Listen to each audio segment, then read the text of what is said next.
Headline: Roman Storm Trial Rocked by Tracing Errors and Mistrial Calls. Published at 3:42 p.m., July 22, 2025. As the trial of Tornado Cash developer Roman Storm continues into its second week, crypto forensics experts have raised doubts over the credibility of evidence presented by the prosecution. Independent investigators decry clumsy tracing efforts, the use of a report from a dodgy forensics company shut down by the feds, and dirty tricks from the prosecution in what many characterize as a battle for code as free speech. Calls for mistrial after bumbling efforts to trace funds. After Storm's lawyer, David Patton, called for a mistrial at the end of Monday's session, blockchain sleuths dug deeper into what the prosecution presented as the laundering of scam victims' funds through the Tornado Cash mixer. The validity of testimony presented by the government's first witness, Katie Lynn, was scrutinized over the weekend by MetaMask's Taylor Monahan, who has spent years tracing funds from large-scale pig butchering schemes, such as the one Lynn fell victim to.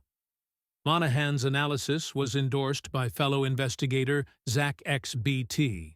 Read more. Coinbase says staff leaked customer data. Refuses to pay $20 million ransom. Monahan identified Lynn's transactions and traced them to an InstaSwapper service used to hop between blockchains. She says it's fully inexcusable to then claim to have continued tracing funds, as the ongoing transactions, which later linked to Tornado Cash, are simply the result of an unknown input from another chain. Coinbase's Connor Grogan, who traces forgotten funds in his free time, also analyzed the transactions. Despite the transaction hash provided as evidence being apparently unrelated to Lynn's case, he suspects that investigators mixed up decentralized exchange swaps as transfers between individuals. According to a report from The Rage, even one of the prosecution's own blockchain experts was unable to directly connect the victim's transactions to Tornado Cash. The prosecution claims that its expert witness, IRS agent George, will testify about the few short hops to Tornado Cash. Monahan is clearly confident in her tracing and suspects that testimony would be explicit perjury or career suicide. Dodgy crypto recovery company shut down by feds. Further doubts over the credibility of the prosecution's evidence base were raised when ex-user William J. Jones looked into Payback, the company Lynn states she hired to trace the funds. Jones noted that Payback Ltd. Was one of 3 cryptocurrency recovery services, whose websites were seized by the FBI last year.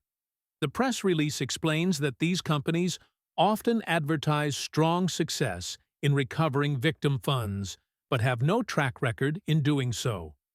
In charging significant upfront fees and a commission should funds be recovered, they are effectively further defrauding cryptocurrency scam victims. Prosecution accused of fighting Dirty Storm's case has made the developer something of a martyr figure for privacy, and open-source software advocates who see the trial as the most important case in crypto.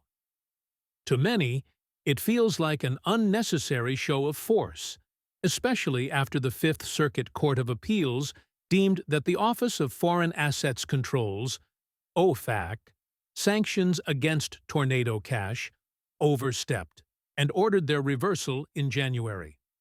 The prosecution was accused of fighting dirty in the run-up to the trial, seeking to remove some of the defense's expert witnesses, claiming they would waste time and confuse the jury. Read more. OFAC overstepped on Tornado Cash sanctions. Court orders reversal.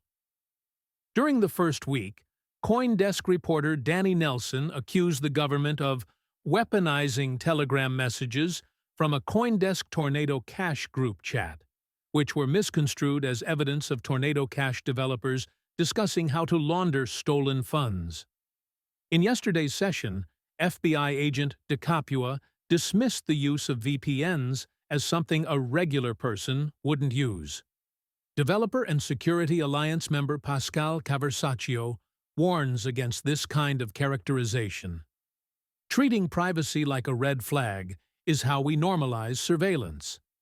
Next, the prosecution plans to sneak in Know Your Customer (KYC)-related testimony after both KYC and anti-money laundering arguments were banned in pretrial proceedings, according to the Rage's L0LAL33Ts.